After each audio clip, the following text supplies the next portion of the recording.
Intellectually engaging to think outside the lines with conversation about the nation that never leaves you blind. Take a listen and pay attention. Here is where you find the educational, sensational meeting of the minds. Yeah, it's the meeting of the minds. Meeting of the minds. Welcome to Meeting of the Minds, and I am here with a group of lovely ladies today, and we have with us Kidada Ross from Riders Against the Storm. How you doing today? Denise King. Hello, how are you? We have Sunny Soper with us today. And La Kai, how are you today? I'm wonderful. So I am really excited about this conversation. I have sat there in my mind and tried to figure out how the heck can I approach this conversation. Literally in my mind, I've approached it which way do you go, you know? Because it's just a hard conversation to jump into. And so the only thing I can think of was a while back. First of all, I'm going to bring up kind of how we were all excited, especially you and I. But I want to first go back a little bit. A while back, Amber Rose did something called a slut walk, right? And I had mixed feelings about it. On one hand, I felt a little bit like there were sprinkles of. I'm always afraid. I don't want to ever glorify. Promiscuousness, right? I don't ever want to glorify that type of thing. But on the other hand, I loved it because it was changing a dichotomy, right? And there's this dichotomy, if a guy comes out of an apartment or a house, right, late at night, it's kind of right? And a girl comes out and it's right? Okay. Or you got some, right, for the guy. And then for the girl, it's right? You got done. Mm-hmm. You got something taken from you. So I in one part, I never want to glorify being promiscuous or being, endangering yourself and things like that. But on the other hand, I felt it was it's so necessary to address the double standard that happens there, right? Mm-hmm. So then fast forward, because that was a while back, what kind of incited the excitement of this particular topic for us was an article that had came out. And so I had posted it, and it was this lady talking about how she was kind of talking about how dressing provocatively and such got me my husband. So don't think that, saving it and such is gonna necessarily mean you're gonna get married for sure, and she was kind of talking about stuff like that. And then Key was like, I gotta be on this, topic. We gotta talk about this. And we were all so excited. So we're like, all right, let's do it. That's the topic that we're gonna run with. So here we are. On that topic, what you thinking, Sonny? So right off the issue that I have with that whole "this is how I got my husband," it totally reduces women to their value as being an acceptable partner for some man. Mm-hmm. That's not my goal in life, to be someone's husband. It would be nice, to have a commitment and have one person that you work towards your goals with, and all of that. But love and all that good stuff. But for it to be, if you do, this is what you have to do to get a man. Men are not possessions, just like women are not possessions. Mm-hmm. I don't think that, and we're not all homogenous. There's not one thing you can do to get any woman. Or one thing you can do to be the right woman for a man. I'm tired of being reduced to, you have to do this to get a man, and if you don't have a man, then you're not worthy, or get a husband, or you're not, peak level feminine, or, whatever. So that right there is my first issue with that article. I personally don't care what people wear. Be comfortable, be happy when you leave the house. If that means being risque, you should be able to do that. You should be able to do that without being harassed on the street. You should be able to do that. I mean, that's not reality. But, I think that's dressing. So the topic is slut shaming, and what I mean by that is using the words like sluts and calling people a slut and a hoe, and usually what is what is their actions behind that? I'm sorry, I got an eyelash in my eye. What is the action behind that is getting, those responses, And I mean, it's just so interesting. Like, for example, I've had it happen so many times, and I began to take my power back. But, let's say I'm talking to a guy, and I have a lot of guy friends, a lot. And have beautiful relationships with them. And the guy that's interested in me will ask, like, so did you ever with them, right? And and the person that they're asking, I was like, no, right? But then I started to think about it because it happened several times, I started to think about it. You're asking me as though to say that if I did what? Mm-hmm. If I did, now I'm not worthy of your time? Is this why you're asking me? And if I didn't, now I'm acceptable and I'm not broken goods. So now I flipped it. It's the fact that if you're asking me in that vein, in that particular vein, you don't even know who I am. Because if you knew who I was, it wouldn't even matter to you. Because then you would really have a revelation. So that's what this particular topic is about. Are those type of devaluing going on, unfairness and double standards, that are going on? One thing that I think is very interesting, because Austin is such a small community, right? Mm-hmm. And then when you look at, for example, it's very rare that you could date somebody on the east side of Austin, okay? That isn't related to or went to school with or grew up with and dated somebody that you know. Come on now. So even in my past relationships, it's not unusual to walk into a place and see several people that my partner has dated before, that I've dated before, and you can assume that they've had sexual relations. Mm-hmm. They still have friendships because they have history together. So, it works both ways. I can look at and know and even be friends with some of my partner's exes, but the situation kind of changes. They don't want to know who you've been with. They don't want, it's a taboo topic. They want to act as if sometimes you are the only person that they have ever been with, right? Mm-hmm. And so I think it's a double standard, and it's also, it puts limitations on moving forward in relationships as well, because men do tend to have a very different rule per se when it comes to dating. They don't want you if one of their homeboys already been with you. Or if they do want you, it's not for a long-term relationship, but rather just to test the waters and see if what they heard was This is was psychologically correct. so harmful to the woman. Denise, you were about to say something. I think the word like slut, hoe, whatever people use, I think the word is always based in like someone else's insecurity. Mm-hmm. So if it's a man, she's a hoe, she's a slut. Why? Because I fucked you and your homie. You've been fucked, not me. You know what I mean? It's like they want to flip it on you. Like, yeah, we did this to you, but no, I did that to both of y'all, or whatever the case may be. Present. Well, that's a train. So, but you know, I don't mean it. That's shaming too. Me calling it a train. Right, y'all were active parties in Right. that event on both occasions. So why am I the bad one? Y'all are the homie. Right, but they feel insecure in that. Or if I see a woman and she's got her ass out and her titties out or whatever else, I'm like, oh, she's a slut. Why? Because my man's looking at her.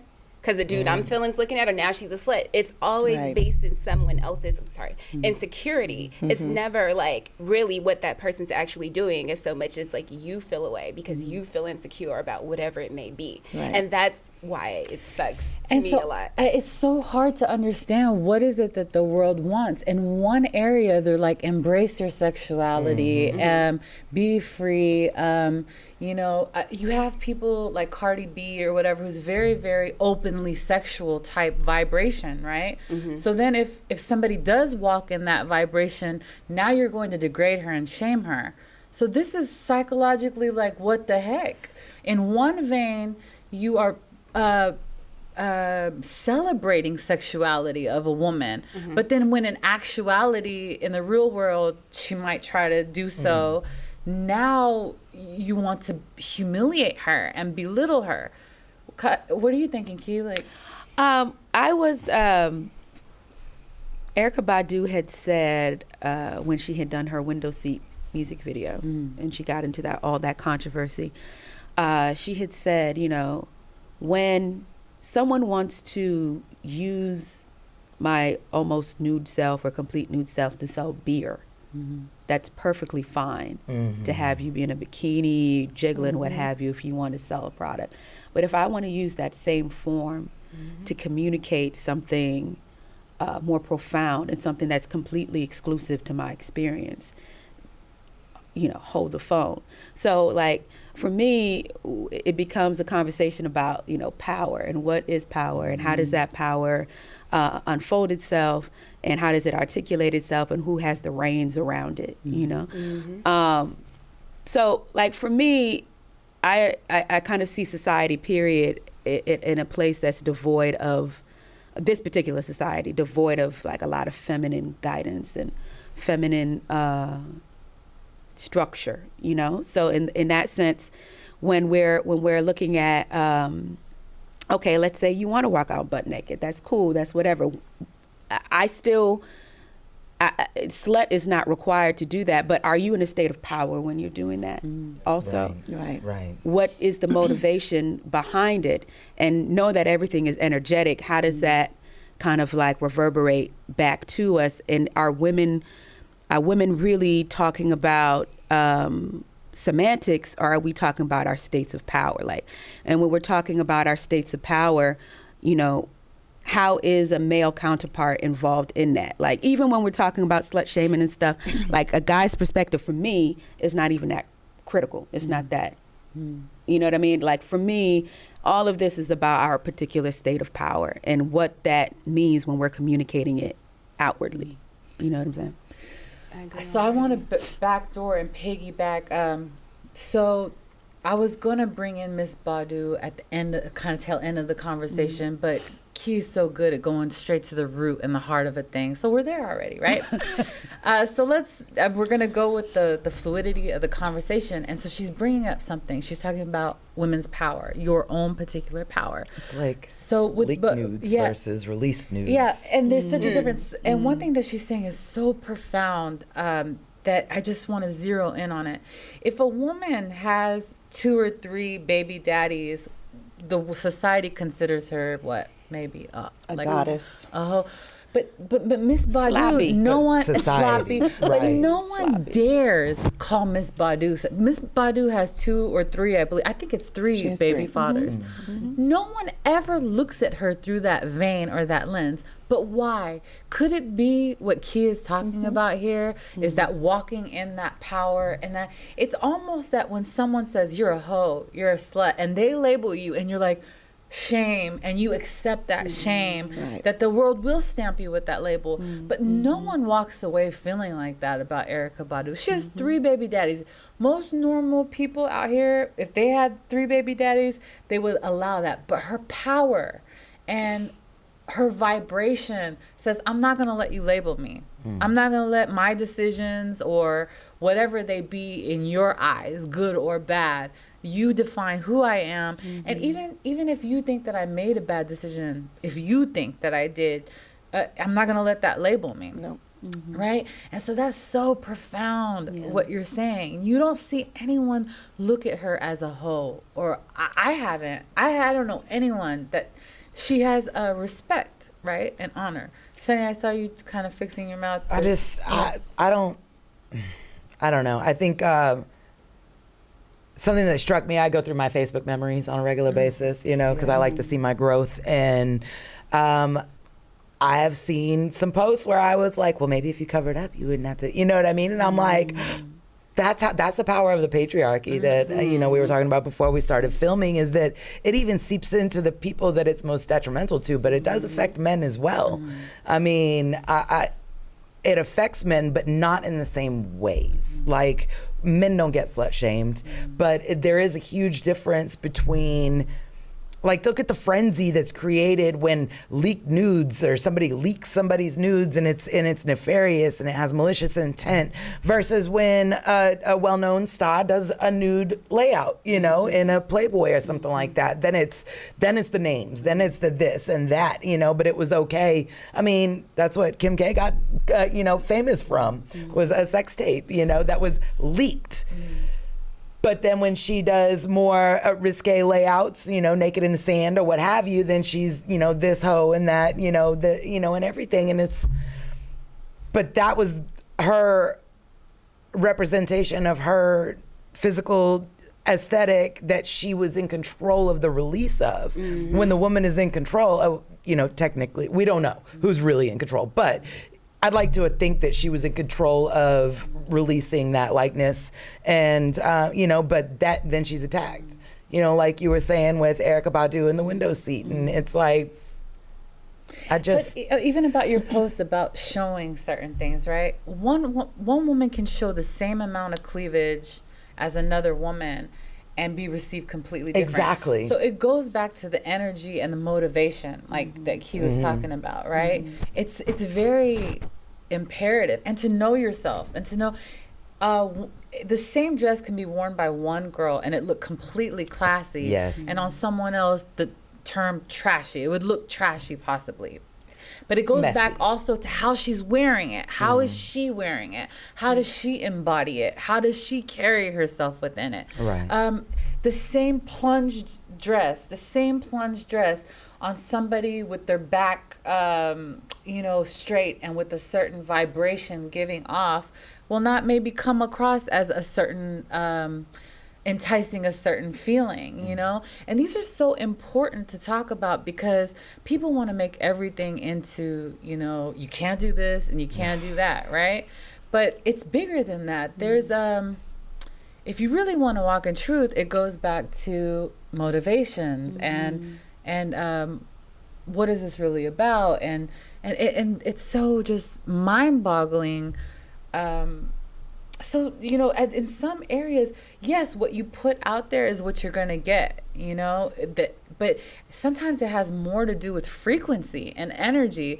One girl wears a mini skirt and it doesn't come across as I'm open for business. Right. And another girl wears a mini skirt and it comes across like I'm wanting to entice multiple. So one gives a vibration like I'm wanting to get people to have attention, and the other one's like I'm wearing a cute miniskirt. What is that about? I mean, well, firstly, if your intention is to entice, that's cool. Right. You know what I mean? Yeah. If your intention is like, I'm trying to get that, I'm trying to get that, I'm trying to get that, that's cool.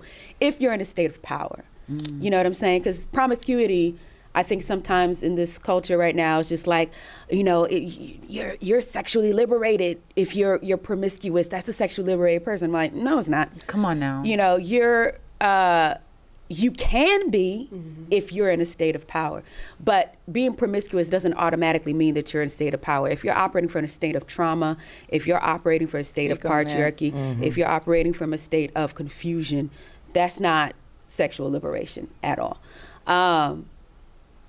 But at the same time, sexually empowered people can also look, quote unquote, conservative. You know what I mean? They can look very conservative because they're in a state of power about it, regardless. So that's one thing. But then also, like, we're in a culture that does not understand feminine science, like, whatsoever. At all. So, like, even when we discuss our uteruses, for example, like, the uterus is another brain. You know what I mean? Like, if you follow some different sciences, they can kind of communicate better than I can what exactly the uterus is, its composites, and how it correlates to vibration, power source, and energy. So if your uterus, for example, there's women have to shift our framework of energy. Like, I can't control what men want to do. That's again, like, that's why I like this conversation. To me, even though like men say this and men do that, and I get that, I'm not interested in trying to control what men are going to do or not do, because I fully believe in the power source that wells up in women. And once we decide to Change the dichotomy. Change the dichotomy. It changes. It has no choice. Mama's happy. Everybody's happy. That's true. You know what I'm saying? Mama ain't happy. The world is not happy. And that doesn't excuse what men have to do, but my conversation in my mind can't be lent to that. They have to figure that out because I don't understand what all is in that world. You know what I'm saying? That's your world to figure out. But for women in general, like there is no place that you go to understand the capacity of your uterus. There's no place that you go. I mean, there are places, but I mean, it's not a popular discussion. It's not a popular, house that you can go to on a regular basis. They used to have things like that, but you understand that, oh, my uterus can be used to manifest this, and my uterus can be used not just to birth a child or to have pleasure, which all those things are miraculous, powerful things, but also if I just wanted to alter the energy in the room, I could use my uterus to do that. And I do it all the time. You know what I mean? At a body rock or whatever, like people think I'm just like carrying on or whatever, but I'm very clear on my intention and like what I'm making my body do out into people as a vessel, as a composite, and understand the scientifics and the kind of celestial power that it all if you can build a human being in 9 months,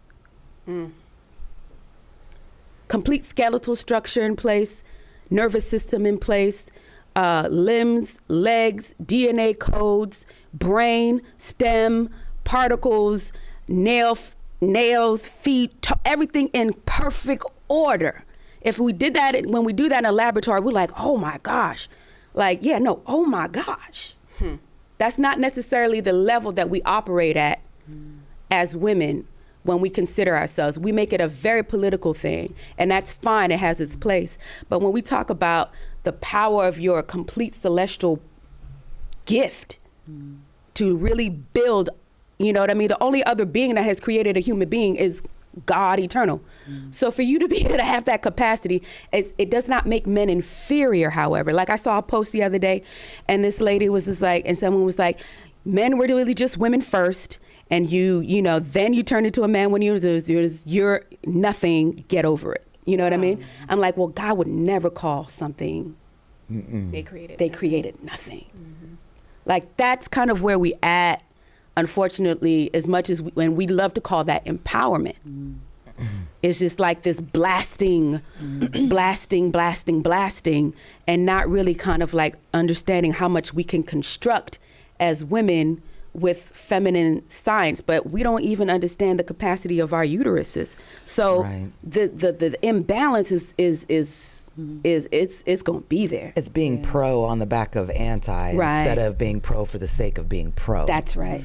That's right. So back to one woman will leave in a mini skirt and not, seem to be inviting or presenting herself as being inviting, and one woman could wear the same mini skirt and be very inviting. What happens when the perception of the people on the outside looking in of the one who seems to be inviting, what if she's not? What if she just bought that skirt, loved that skirt, wanted to wear that skirt? That was her skirt that she had in high school, and that was her goal weight skirt, and she hit her goal weight, and she's wearing that skirt. And now she's being harassed or, called names, being made fun of, maybe people at Walmart, like who knows, what kind of shaming ends up happening when she just wanted to celebrate that she lost that 40 pounds, then wanted to wear that skirt that she wore, that she's been saving since high school. So what happens with that when that perception is making the decision that woman is a quote unquote slut? Excellent. So now we definitely have to touch base on that, because I think it's projecting. You're projecting again, like we were talking about, your own insecurities on someone else. Maybe you feel like, if I wore that because of my trauma, because of, whatever your past life experience is, if I wore the same thing, I would be received this way. And therefore we project that same shame upon someone else. I think that, I think it's okay for us to look at someone and say, I don't think that's a wise decision to wear that, or look at somebody, because if I'm looking down an alleyway, because reality. Yeah, because if I'm looking down an alleyway and I see some people with skinhead haircuts, I might make a judgment and be like, I'm not gonna walk down that alleyway. And I think it's okay for us to say, like, let's say someone is sleeping with multiple people, and for you, that's not a good idea. It's okay, I think, to think that that's not a good idea. Where we go terribly, terribly wrong is when we inflict our shame and hurt. So it's really crazy to me, right? Guys will put on the full court press to hit it. I mean, they will put the full court press, and I hate even hit it because once again, the term gave power. I realized it immediately. That's already doing it again, right? Golly, we got so much work to do. Yeah. Yeah. So anyway, guys will will put on the full court press, right? And then we have needs too. Like, we get horny too. So finally we're like, oh, I just want to get my booty rubbed. And so you give it up.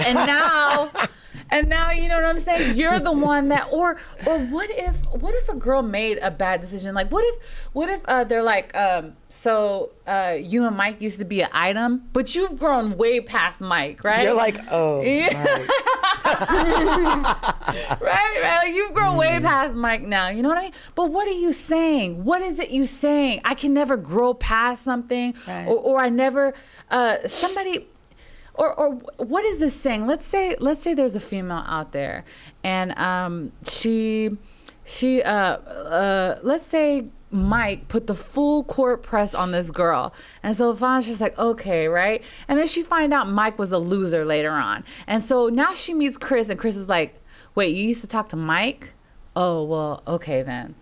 What the heck are we doing to our sisters, our daughters? Like, this is. Are you saying that people can't grow and change? Are you saying that people can't make mistakes? Are you saying that people can't be sexual? Are you saying, what is it that you're saying? People who Maybe can't. Mike just had what she needed at that time. Right. And Yeah, it's okay. Yeah, why does it have to be a mistake? Right. Or considered a mistake? Right. And why is it on her? There were two But people Mike was present. a mistake. Energy to you. But maybe, like, let's say you're like, okay. And it's hard to Mike say, was but an she was a mistake in experience. the moment too. Like, they were two mistakes They were colliding. Yeah, maybe she was his mistake. You know, I mean, how do we know? Right. We don't want to say that, but you know, maybe she was off a rocker. Yeah. I think people who don't grow and change think people can't grow and change. I think Right. people who don't own up to their mistakes and don't accept that they, you know, have made them and hold themselves accountable so they can continue to grow and change are the ones who think that other people can't change. I think it's all projection. Yeah. It's all projection. It's all insecurities because just like patriarchy punishes us, you know, quote unquote, if we allow them to, with this whole slut shaming aspect of being a woman, I think the patriarchy also expects men to live up to unrealistic expectations, right. like not showing emotion, Right. like man up, like, you know, everybody. you can't be sexual assaulted, like, you know what I Right. mean? All Oh, of these that's big. things. Men can't be abused in domestic violence situations because that doesn't fit in that very narrow definition that patriarchy has formed for the humans that are in this system. And I think that that toxic masculinity projects onto us, Yeah. which we end up absorbing and using to judge ourselves. And then we also project it onto our fellow women walking this earth. And I think that that's, you know, so where do we go from there? Like, where do you start that? Do you heal the men first so that they'll stop doing this to the women? Or do you know what I mean? But at the same time, we've got women in crisis, but we've got men in crisis. And it's all due to the power of patriarchy. And we're all hurt people. So what do we, you know? That's right. Shit, we could talk about it all day long, I but what do we think do? some cultures have patriarchy that, and it's almost it's a healthy version for them. Like, I mean, what I'm saying is if there's a culture that does have patriarchy, I don't really look down upon it as long as it's not the, how can I explain it? It's not the type that is like the woman is the lesser vessel. Well, because this is what's happened in Muslim religion, Christian religion. Jewish religion, a lot of the text says the woman is like the weaker vessel, right? But wait, weaker? What do you mean weaker? This, like she said, it build our uteruses build another human being. It pushes them out. But what the text is really saying, and this is what happens when you get a certain type of dichotomy translating something, is they formulate. How about delicate, more delicate, sensitive creature that you need to know how to handle type creature? Do you understand what I mean? And it's not that she is the lesser being but that there is an order to certain thing. And so I don't look down upon that if it's not a system where the woman doesn't have the power in her role. Do you know what I mean? Now the patriarchy that So this the woman corrupted, it has more power than what we're thinking of as a patriarchy. Is it truly a patriarchy? So what I think we should honor that like there's societies that they run off a matriarchy, right? There are societies, right. And so I don't think anyone should go into their society and judge and say things like that, you know. So when there's another society that is operated under the patriarch vein, I don't go in there and judge. But where I do judge is when I see a suppression or a human rights violation to another party, whether it be a woman system that's in, or a man system and so what happens in those cases is that it's kind of saying that like for some of the systems that are patriarchy, it's like we're a family unit, right? And we're walking down this road together, and the man says we want to go right, and the woman says we want to go left. Well, there's one system that says I said we're going right, and that's it. But then there's another system that says, yeah, I make the final call, but you have all the wisdom and all this stuff, and I need to hear, what are you seeing? What is it that you're thinking? Because I realize that the woman has this capacity to see that I don't and feel that I don't. And I want all the information you have before I make a system. And then there's this other system that's like, you don't say anything, you just sit there and you take care of the children and you don't offer anything to the system. So there's all these different systems. And so as long as somebody's not being suppressed, that's when I have a super problem, is that people aren't playing their roles in a loving way. If people want to do a system that's in love, I have no problem with there being order and leadership, in different systems. But we all want to be like, one system is better than one system. Power is corrupting. So, ultimately, I think what Sunny brought up is a really good point about like how are we going to heal and like where to start. And I think it's just like even how we view the men, like you were saying, like men can't even be stay-at-home dads without looking like less of men, or make less money without being looked at as less of men. So like at some point we have to decide how we're going to look at each other, and it kind of all boils down to like equality. So just as much as I should be able to go out and have sex with whoever I want, you should be able to stay home. And let you should me be work. able to cry at where the red fern grows, or whatever. I think I just dated myself. I think I just dated myself. But you should be able to cry without somebody be going, man up. That men don't cry, boys don't cry. That's like so I have true. a grandson, and if he's upset and he feels like he needs to cry, I'm gonna let him cry. It's okay to cry, but now you're gonna tell me why you're crying, so we can see what we can do differently. Whether it's your behavior, or maybe it's, it's not my behavior because I'm Captain Grandma, but maybe it's, what you could do to correct your behavior so that you're not in this situation where you're crying. But crying is valid. You legitimately feel upset enough to cry. So let's figure out what that is, instead of, spanking him and saying, quit crying. And then there's like self-awareness too, like he was saying. Like, she kind of like blew my mind with that, like, I can make a whole human being, fully functional being. You are a laboratory. We are all, like, we all come from a woman that, made us. Magic. And being able to take that energy and understand that energy and use it. So it's almost like sometimes the slut and the hoe thing, it takes this away. 'Cause now we're not talking to each other. Right, now because we're you're a not slut sharing and the guy, information. you know, I like now it, likes we're you. And jealous of this one because she looks this way, and jealous of that one because she's doing that. And it's like, because we're separated, and like she was saying, it's really important that it's really about us. It really doesn't matter what's the man thinks as so much as like, well, how do we feel about ourselves? Right. How are we going to discuss this? Or how are we even going to get to that point if we're just there's always a judgment? how are we going to hold each other up instead of tear each other Yeah. down? Yeah. So how do we get to that point? And it's so powerful because, you know, the biggest issue to me with all this stuff is if you're looking at it from I come from a monotheistic lens, and so you have these people that are free and in nature, and they're one with God, and they eat from this tree. Right? And once they eat from this tree, now it's the knowledge of good and evil. So now they begin to take everything. This is good. This is bad. This is good. And this is what's causing them to die. Right? Going, this is good. This is bad. The minute that they did that, so you have the Spirit of God coming to look for man, and he hides himself, and he says, who told you that you were naked? Who told you that? What made you want to cover yourself in shame? Who told you that? And that's what we're doing. This is good. This is bad. And when we do that to people, we're dying. You're killing people with that. This is good. This is bad. This is good. It's about what's beneficial to you and your life and health, right? And I think it's beautiful. Like, so we have this concept of marriage, and to people now, it means like you sign a piece of paper, right? But I think the idea of it is even deeper than that. The idea is that when you're looking at somebody that's going to penetrate your body, you're looking at them through the context and the lens of, could I stay with you forever and raise another human being?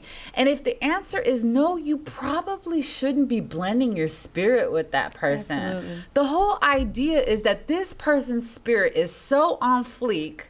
I can't even believe I used the word on fleek. Let's don't judge me, right? But this person's spirit is good enough to intertwine with that because then they didn't have condoms, right? So you could probably pop out another human being that's half you and half them. So the idea was that I'm blending my body with this person, so much so that another human comes at half human, half them. And I look at people, if I can't see myself talking to you for the next 20, 30 years, then why am I even doing you? Because I want to get my rocks off? But there's something that must be foul about you. Now, if somebody wants to do that, I'm talking about this is my own standard and way of like looking at it. Like if I'm like, I want to be knowing you for the rest of my life, you know what I mean? That's like, for me, gives a more of a desire. Actually, like that's what opens the door for me to be like, I think I like you. I think I might slip and fall on you know what I mean? Like that's what gets me going. But if you're just fine, or you look good, or you're sexy, it doesn't do it for me. And I think that's actually a good standard. Like science is telling us that a dude's DNA stays in a woman. If not forever, but years. I can't remember if it was forever or 7 years. I don't know why both of them are popping in my mind at the same Forever time. sounds good. Well, your body regenerates cells every 7 years. Okay, Yeah, so yeah, it's so probably that's 7. where I'm getting that from. But then I remember something about his DNA being found in there after like 20 years. The point of the matter is that I think we should take into consideration who we blend with, you know? And if you don't go belittling and shaming someone that didn't make that decision. Make pimp decisions. But or not, right? Or not.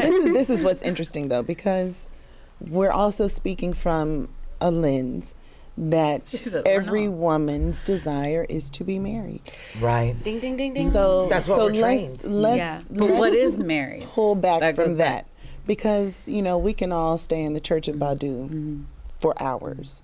When you did it, you was married. Okay, but here's the thing. I mean, if you want to talk about marriage in a spiritual sense, when you come together with someone, that is a combining of those two spirits. That's a combining of those two houses, those two physical beings. Okay, so yes, there's a possibility that you could create life from your union. But then I also think about how, Erykah Badu said in her relationships, it's not unusual for her when their time has passed, for her to say, you know what, I don't want to be in a relationship with you no more.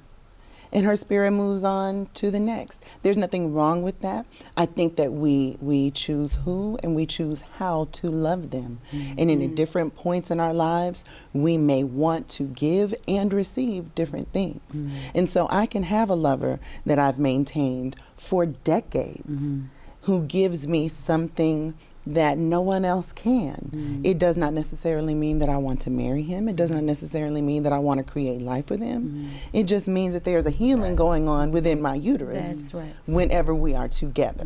And so we need to also talk about the power of orgasm and how that energy in and of itself can not only heal yourself but everyone around you, because I can walk into a room after a really wonderful night and everybody in that space is gonna feel my goodness. It's gonna feel your jolly. Your like jolly. But you walk in that, like you float in that light. And so I don't think that we should necessarily shame people. I don't think we should shame people at all.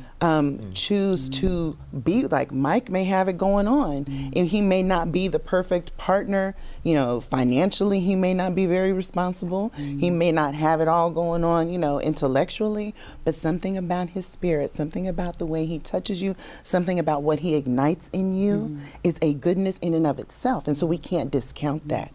No, and I think people have changed what they like.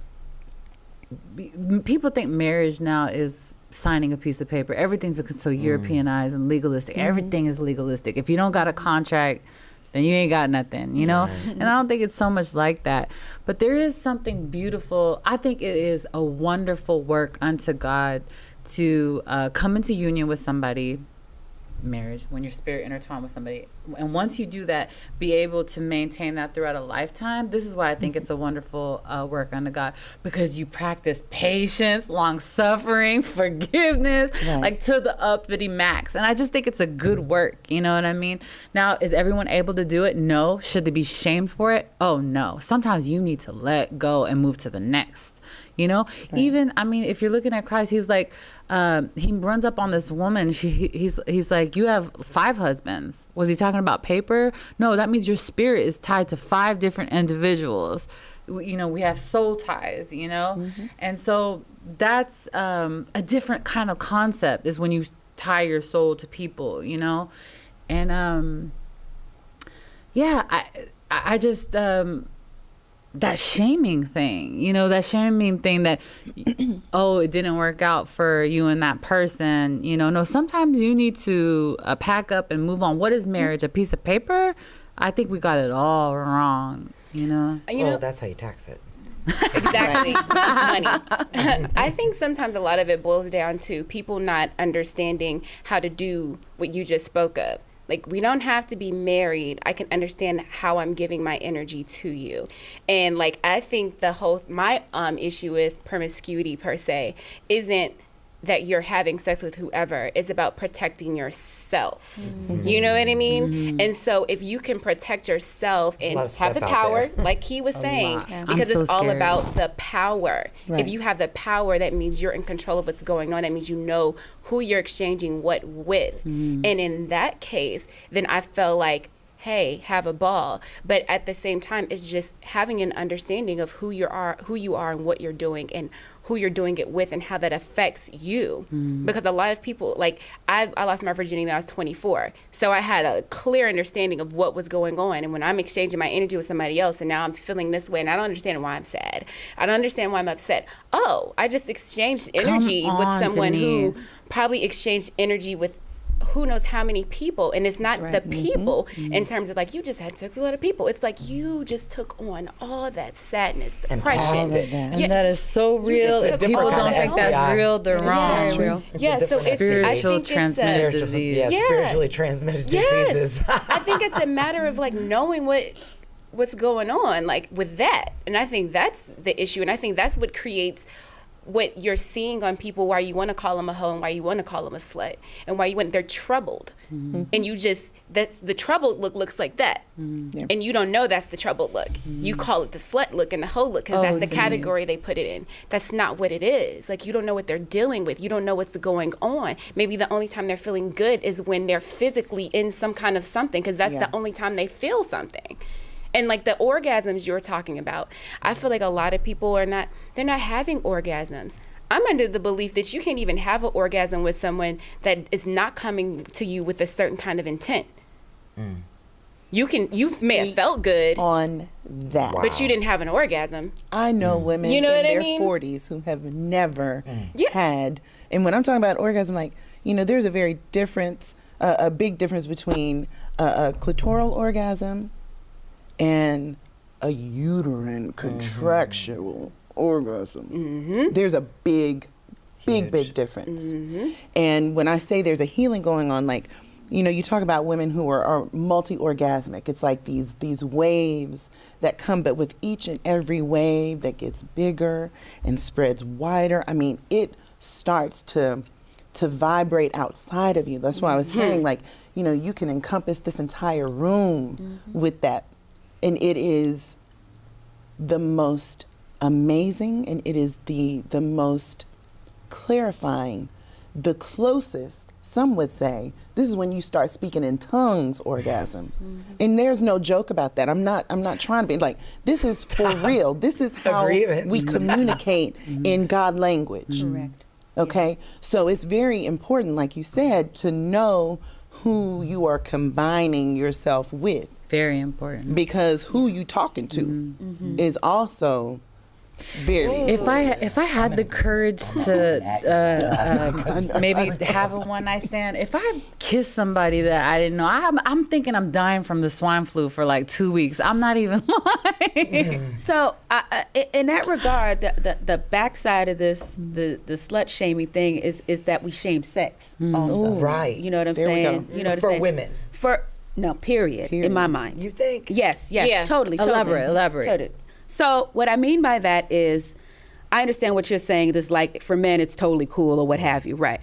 But I'm saying that it's shamed because even for men, because they're not practicing the full capacity of it. And for men, it's a numbers game, and it's not about an in-depth. Goes back to the you can't know what show I'm saying? emotion. Right, you can't, you know what I'm saying? All toxic. You can't be in the fullness of what sexuality, the act of sex can bring you as a man, if we're talking about heteronormative sex. But see, so the fullness, the sexuality, the same way that, you're taking on all this stuff, you can also be the vessel that through sex purges all of those peoples and peoples and peoples and peoples and peoples and peoples and peoples and peoples. That's how powerful it is. That's how powerful it is. Not only are you taking it on, we kind of take it from that perspective, and that is the truth if you don't understand what you're doing. We do not have sophisticated sexual conversations. Nope. We talk about it purely out of, which is fine for it to be out of pleasure, but that pleasure is a catalyst for it to transform things. When we don't use it as that, it's just like dispensable. It's just like, okay, next one, like a tissue box.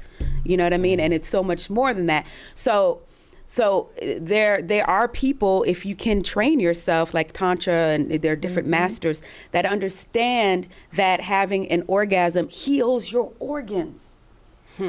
It literally can vibrate and start to heal your organs, your spinal fluid, your mind. You can travel into spiritual states and see things and grow things. And that's the capacity of the uterus. And not only that, but it can vibrate and heal, the space, like you were saying, the spaces and the people and shoot back down. You know what I mean? As much as we feel like it's shooting down this way with all their junk, you can shoot the celestial force back out to them also.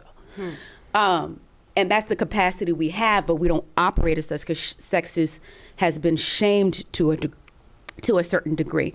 So if we can take sex and start to rebuild our conversation about its capacity and have a more sophisticated conversation, as opposed to it just being about, rearing children or just about the physical aspects of it.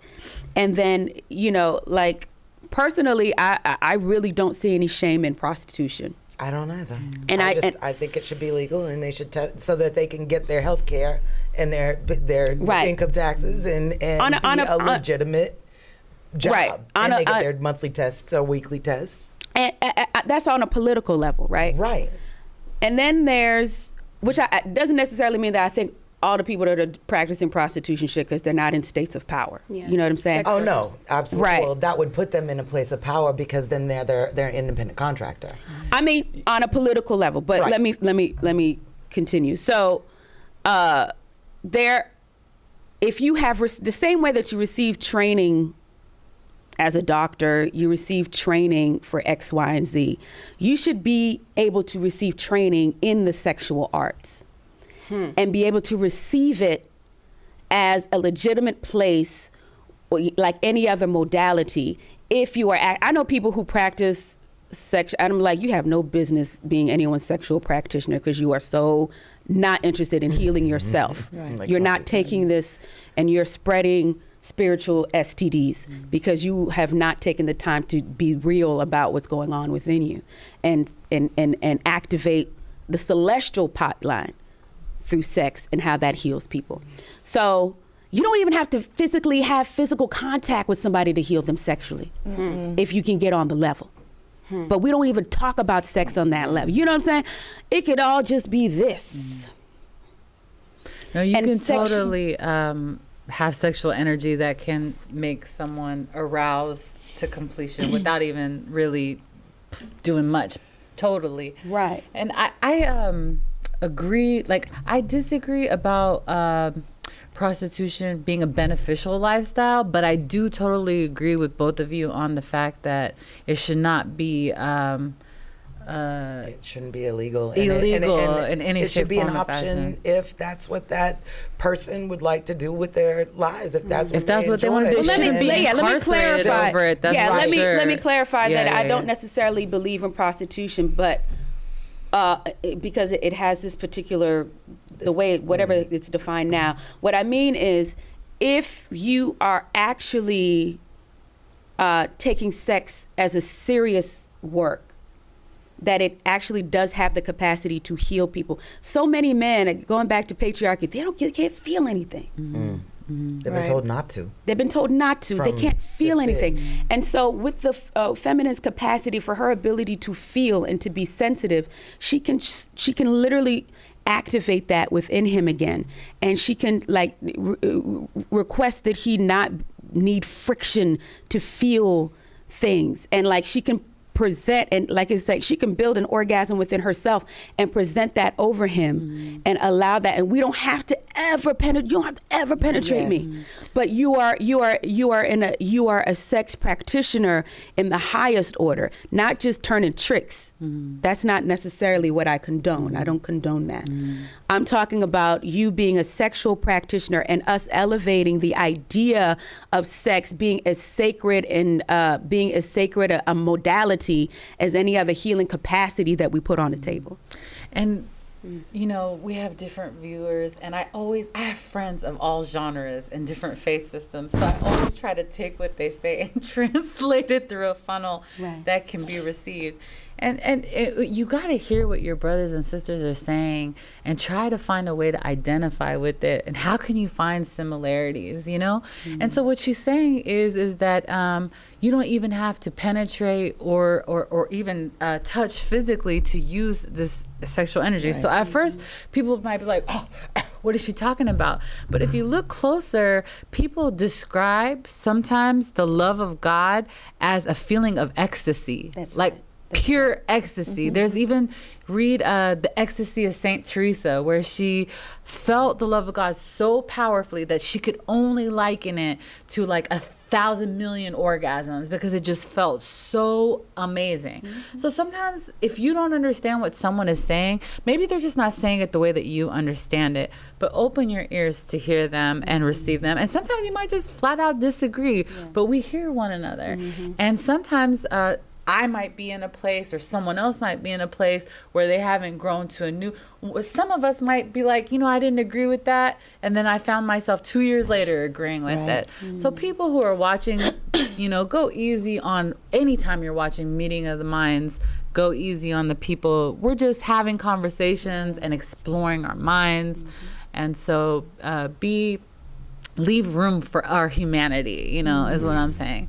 So And you're for your about to say own. something. And for your own. Because it's an inside It's a growth process. the projecting thing. It may be the again. first time somebody's been exposed to this ideology, or Yeah. this, and so of course, our immediate is, oh my gosh, and wanting to put them in a box or Right. separate ourselves from them. But more times than not, if you can find a way to find commonality, like my sisters, they use a lot of terms, ancestors.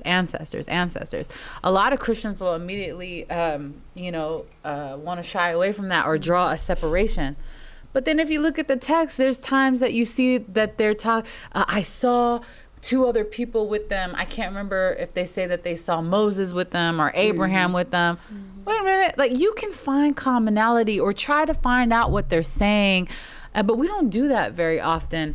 And so I think that we should, sidebar, we just got off track. We But did. it's on track So- because that's why we're here, because we can't find the commonality. That's what this whole conversation is Something about. you said about when you look at someone, instead of seeing slut or hoe, you see trouble. Like, that's a troubled person. Here's the thing. We developed terms like slut and hoe to dehumanize that person so that we don't have to take responsibility for that trouble or that trauma that may be moving them to act out in certain ways and manifest their trauma in ways that maybe are detrimental to their health, whether it be drug use, whether it be excessive sex, whether it be shopping addictions, whether it be hoarding. Like, we would rather call a hoarder a slob or somebody, disgusting, because if we label them as that, put them in their box and decide that's what they are, they're lesser than us, and we can move on with our lives feeling good about ourselves. What was it LBJ said? Like, if you have the lowest think that they're above someone else, then, they're not worried about fixing anything because at least they're not them.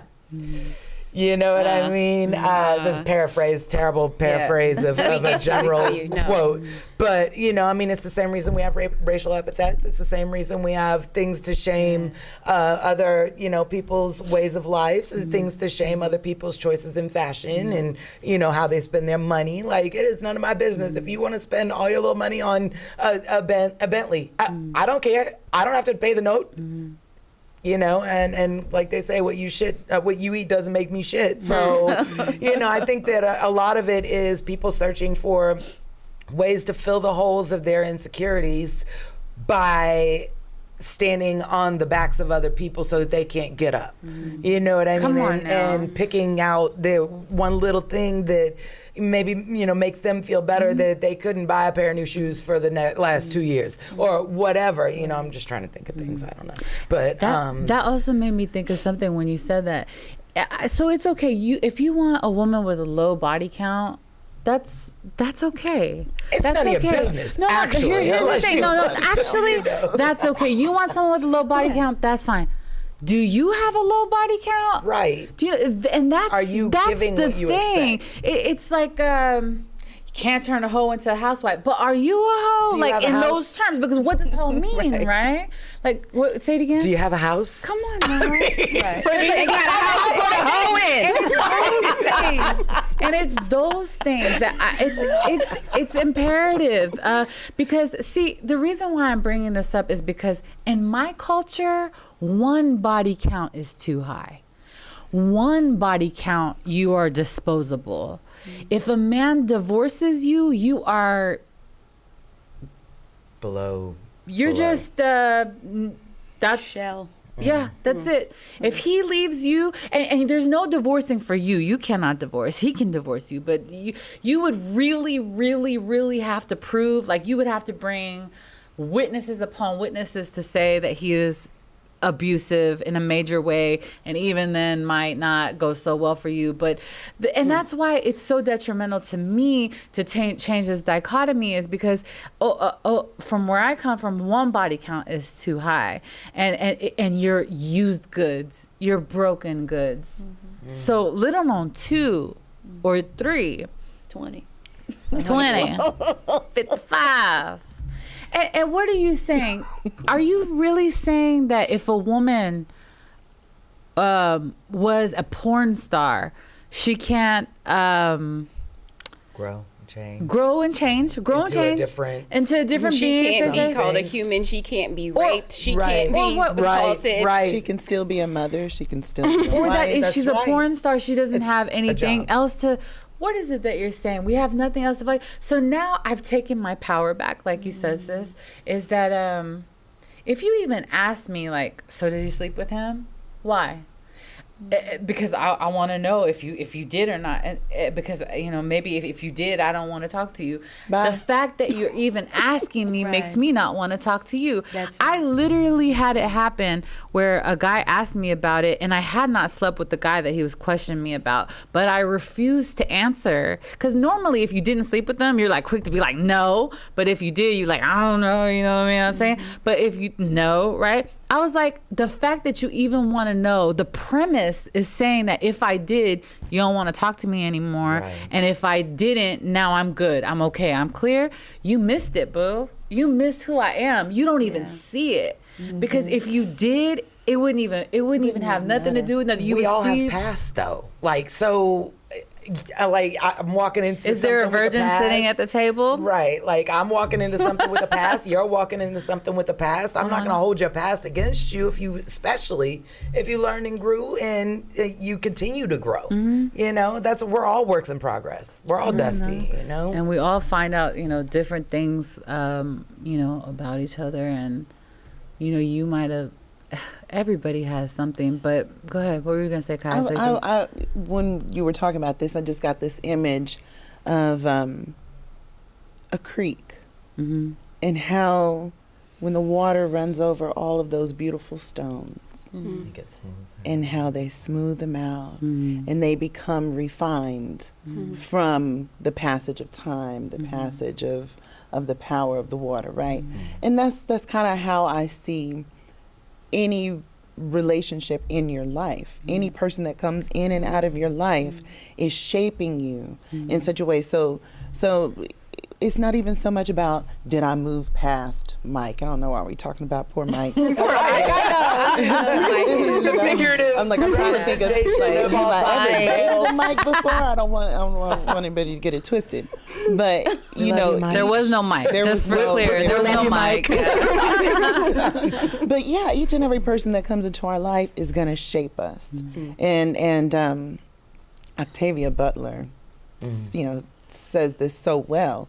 But the idea, like each person, that you come into contact with, not only are you going to change them, but they're going to change you. Right. I'm a student of criminal justice and criminal investigation. We talk about this trace or transfer that happens. Like every place you go, you're leaving a part of who you are there and taking a part of that environment with you.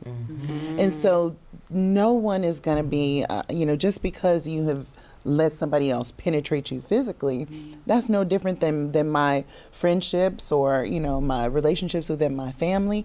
Each of those people in your life, whether it's a physical, sexual, emotional, spiritual, they're going to change you in some way. So we can't just limit our acceptance of a person because who they've slept with happens to be someone that we don't like. Like I could look upon certain people in the friendships that they've maintained throughout their lives. Like, I can't believe you still friends with this fool. I mean, he's out here doing this, and that. So we could judge people a million times over. But what I wanted to go back on originally, this whole idea of slut shaming and so on, this starts from a very young age. Like I used to think, I lost my virginity. I was raped when I was 13 years old, right?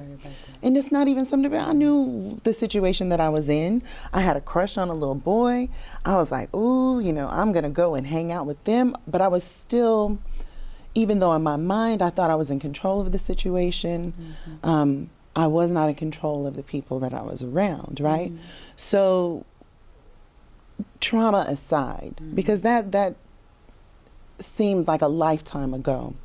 In my mind, I always felt, though, if I could get my daughters beyond the point of my first trauma, then I will have succeeded in some way of breaking that cycle. Because there are cycles. If I, speak honestly, when I look back on my family, there's a spiritual cycle that was going on for generations on. before me. And I see it continuing in my cousins. I see it continuing in my life. These are things, so I said, if I could get my daughters beyond this place where my trauma first occurred, then I will have been successful in raising them to be stronger and better than I ever was. So now they're 2 years beyond that point, and I had to catch myself, and this is, full cycle. There is a little girl who lost her virginity over the summer of her 14th year, okay? She met this little boy on Snapchat. He was fine, and he had a big thing. Those were the reasons why my firstborn said, and I have twins, so when I say my firstborn and my youngest, this is what I mean. My firstborn says, I can't believe her. She met this guy on Snapchat, and I just couldn't believe, the only reason she wanted to have sex with him was because he was cute, because he had a big thing.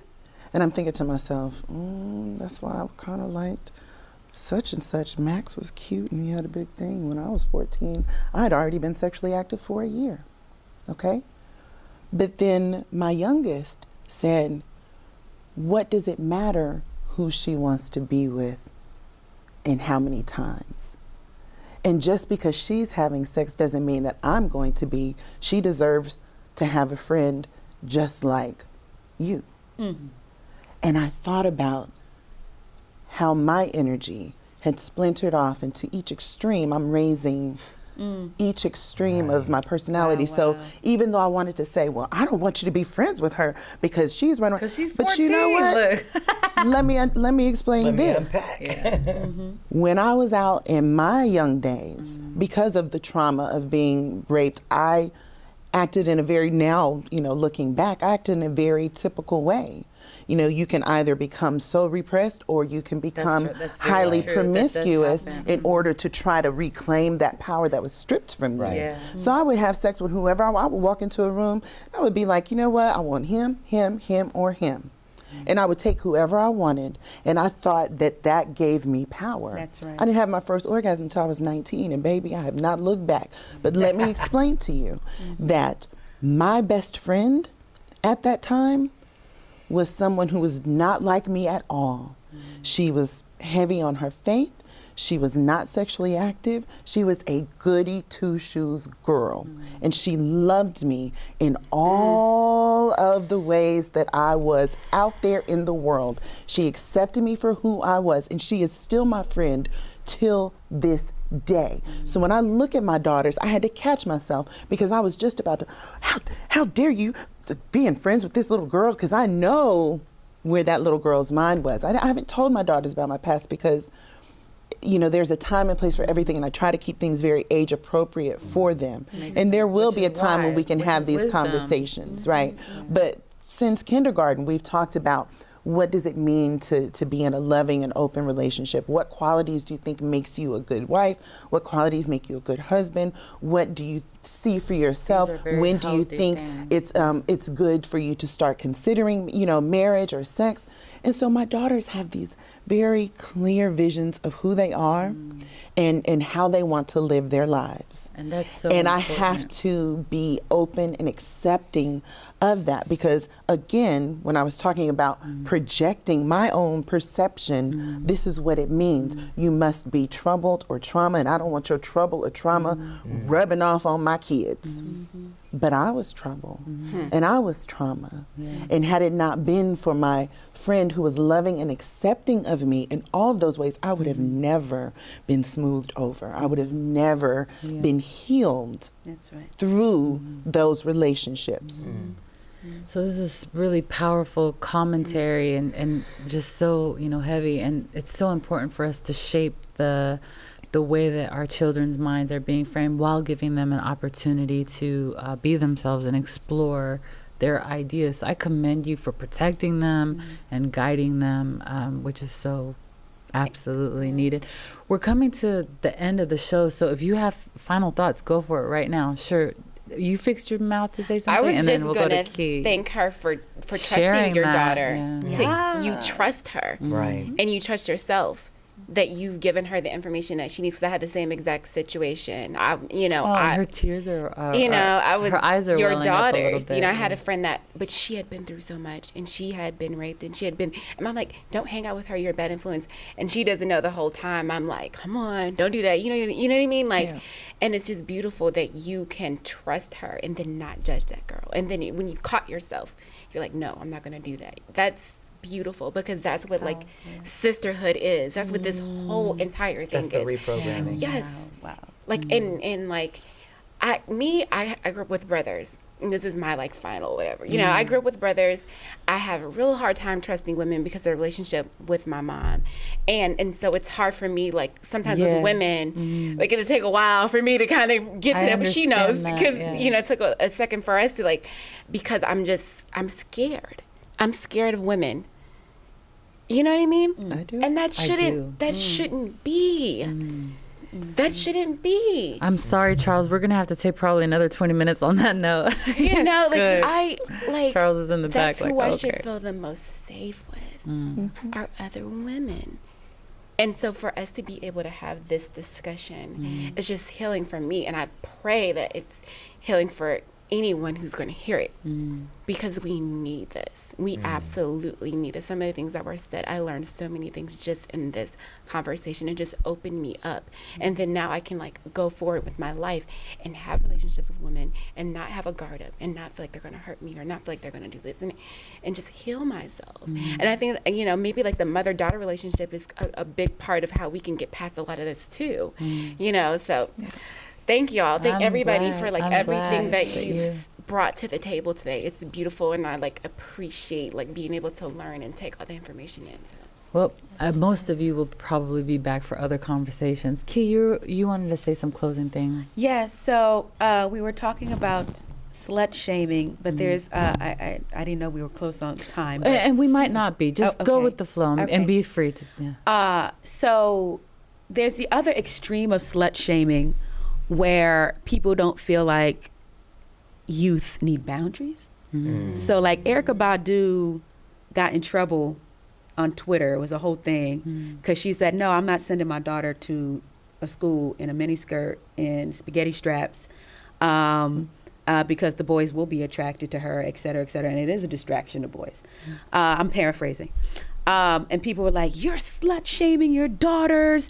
No, it's not their responsibility, for how boys feel about how they're dressed or whatever in school. It was like, first of all, Erykah Badu has done everything for women, so calm down. First, calm down. Calm down. Calm leg down. Right. So there is this other aspect of it where it's you just wanted them to just be able to do whatever they want, but no, they're children, they need guidance. And the perspective, which is why what you're saying was so incredibly profound, is the perspective isn't yes, no, don't, whatever, out of this pseudo idea of protection, but it's about the development. You know what I mean? So it's I could talk to you and be like, no, people are going to think you're nasty if you dress like that.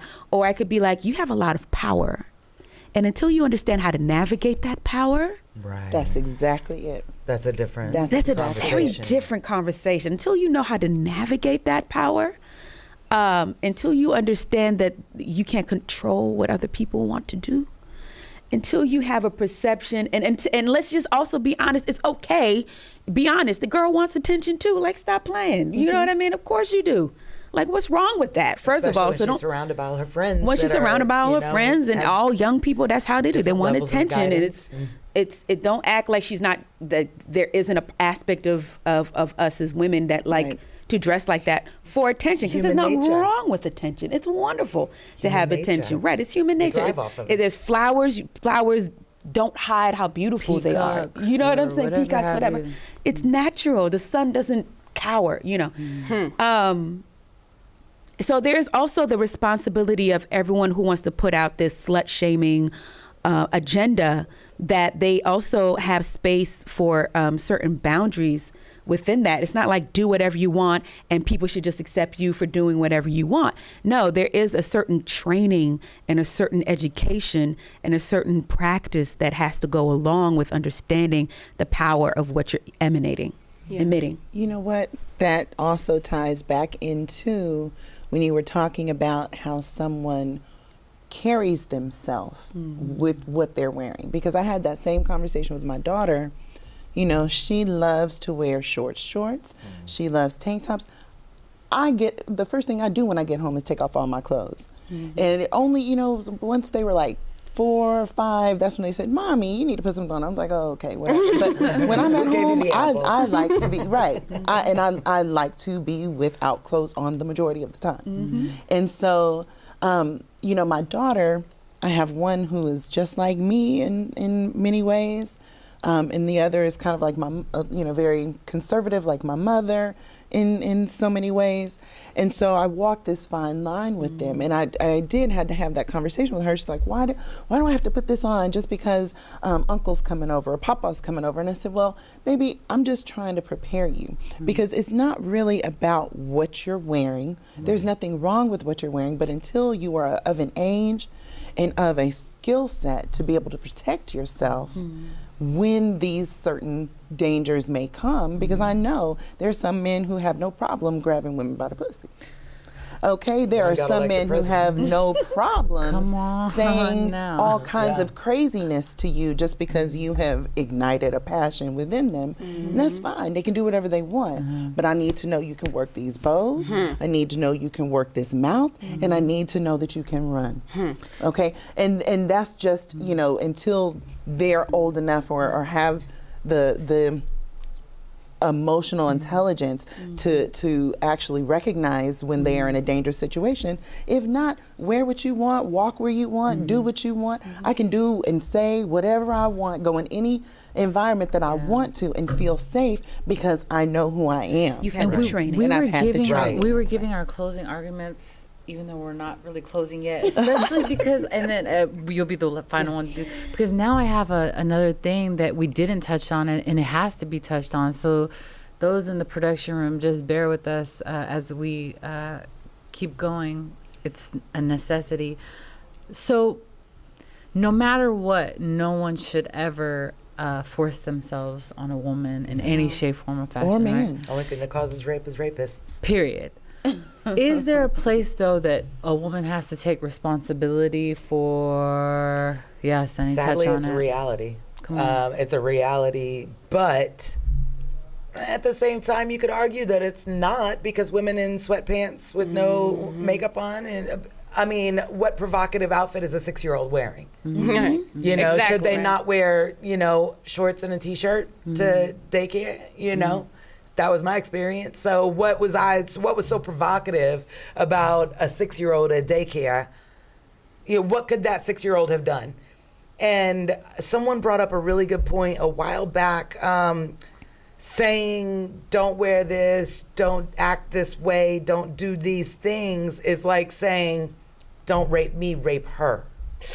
I think that's extreme, but I get it. But it's like saying if I don't do these things, well, it won't be me, but we all know that it's a 1 in 4. Yeah. So is that, at what point is, so I think every woman has to walk how she has to walk to feel comfortable in her skin.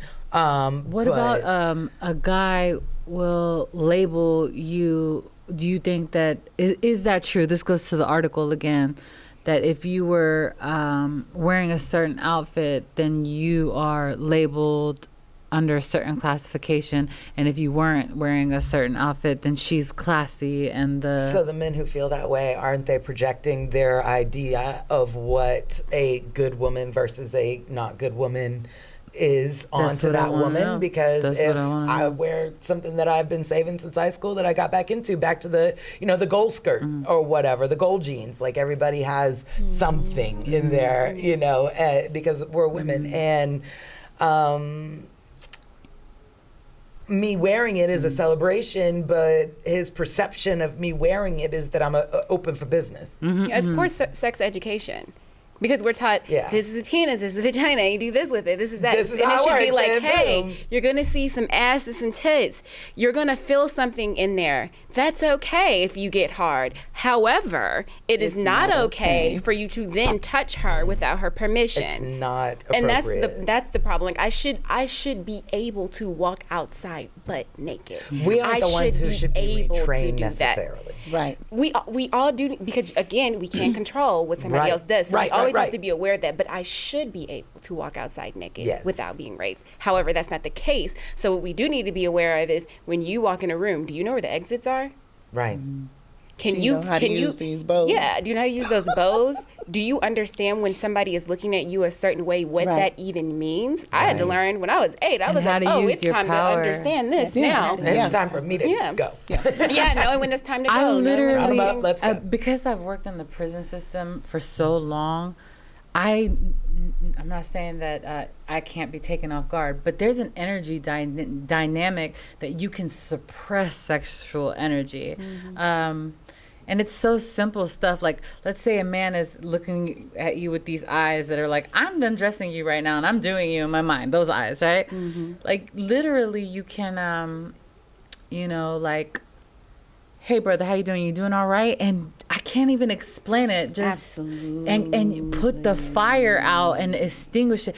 But you look at, one thing you don't do is not look away, or you look them dead in the eye and you let them know, how you doing? You doing okay? Like, I'll eat you. Like, you want to devour me? I will devour you, you know? Right. So real Take your quick. power back. So Switch that absolutely, there's a woman named Kenya K. Stevens who runs Juju Mama, and she does a fantastic job. And when the Me Too hashtags were coming out, one of the things that she had said was, "Men can't intimidate me. I'm not afraid of men."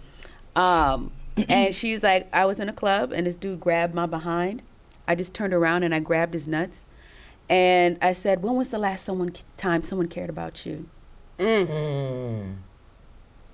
Wow.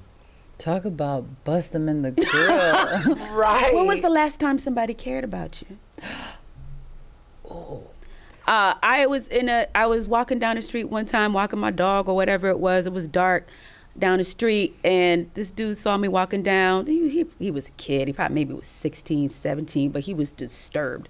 And his homie was driving, and he screamed at me in the car, out of his car window, whatever. He stopped at the stop sign and got out the car, and he was just like, where you going? Like, you coming over here? Like, whatever, like very aggressive. And so I just stopped, and I was just like, how are you this evening? He literally didn't know how to receive that. He was like, what is that? Like, clearly you've never known what it's like for someone to be concerned about what's going on with you right now. Right. And he was just like, I'm And you didn't intimidate me with your frequency no, not or at nothing. All. Not at all. And that's he just had exactly to how you dispose himself. Yep. That's the divine power. Because with their energy, they can make you feel like you're. That's right. I learned that quickly in the prison. Like, if you're walking through a corridor and here comes a lineup of inmates, and maybe they've been there for a long time, if your energy or body says, like, I'm afraid or anything, I mean, it's going to be a whole different thing that happens when you walk by. But when you walk with a certain air about you, there's no extra commentary except, how you doing, ma'am? Like, there might be a, hello, ma'am. I'm telling y'all with every fiber, because I've experimented. But if I walk in and say, ooh, hey, baby, how you doing? Hey, girl. I'm telling y'all. But if you walk in with an air of sophistication and power, and then, hey, ma'am, how you doing? It's very less likely. And now we're really getting deep. Oh, no. Before I had my This power, is gonna be a two-parter. I know. Before I had this power, I'm the same. I'm not the same person spiritually, but I'm the same person. So might I have a hope so, protest. right? I'm working on it. I'm working on closing it. So back in the day, before my transformation, right, of spirituality, if I walked into a club, guys would be like, hey, little mama, hey, girl, let me holler at you, right? I mean, all the time. Maybe it's because I'm older, but I doubt it. Because because I actually get Trust me, more it still compliments and attention. The light is very attractive, Yeah. especially to rodents and moths, but that's a whole nother thing. But so when I used to walk in, I used to get that kind of play. But after the transformation, men approach very, very, very differently. Hey, how are you doing? I just want to let you know, I really respect what you're doing in the community. You know, I mean, completely different frequency Yeah. than what it used to be. Hey, girl, hey, I'm going to holler at you. Or, hey, girl. Or, hey, Sayla, I was just wondering if I could take you on a date. Like, it's completely different energy. And it's nothing... I'm actually older now and I'm getting that type of energy, but it's the transformation that happens within first that causes everything around me to change and how you step to me to change. Now there's just this air that you can't do that, like for some reason or the other. And it happened from within, and that's taking your power back, that you just can't come. Something about what we're giving off can say, you can't come at me like that. You're gonna have to come correct. Like, that's not gonna work. Yeah. With no conversation allowed. And the guys back there that are in the studio, they've been having fun with our conversation. I've been hearing them squeal. I've been hearing them squeal. They can't handle it. This conversation has been exciting for them. So I want to give you an opportunity to say we've been closing for about 20 minutes now. Right, Yeah, any last longest words? close Yeah. ever. The door's like, wait.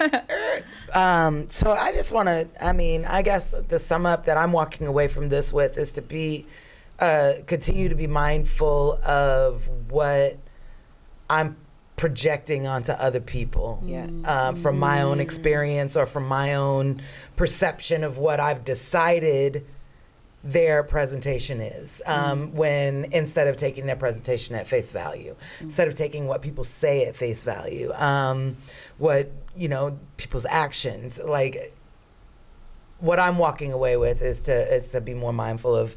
I try really hard not to judge people. About 10 years ago, I decided that my life decides that whatever floats your boat, as long as you're not trying to sink mine, whatever you want to do, and if you need some help, I got an extra paddle or something, I can help you get to shore, whatever you're trying to do, whatever your goal is here,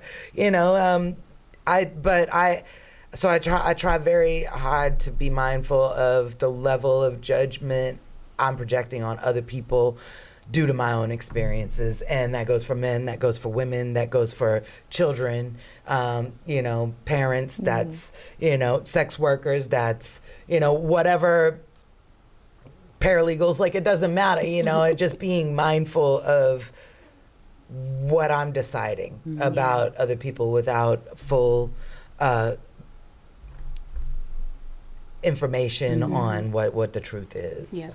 And I think that's what we're trying to do with this meeting in general. Right. Is teach people how to do that by having various opinions and ideas. So ladies, thank you so much for being on the show. And most of you, I'm sure, will be back for a different topic, so they will be seeing you again. And thank you so much for this conversation. Thank you for those of you that are watching or listening in through podcasts. And till next time. All right. Thank you. Thank you, Sayla. Thank you, guys. A good. Intellectually engaging to think outside the lines with conversation about the nation that never leaves you blind. Take a listen and pay attention. Here is where you find the educational, sensational meeting of the minds. Yeah. It's the meeting of the minds.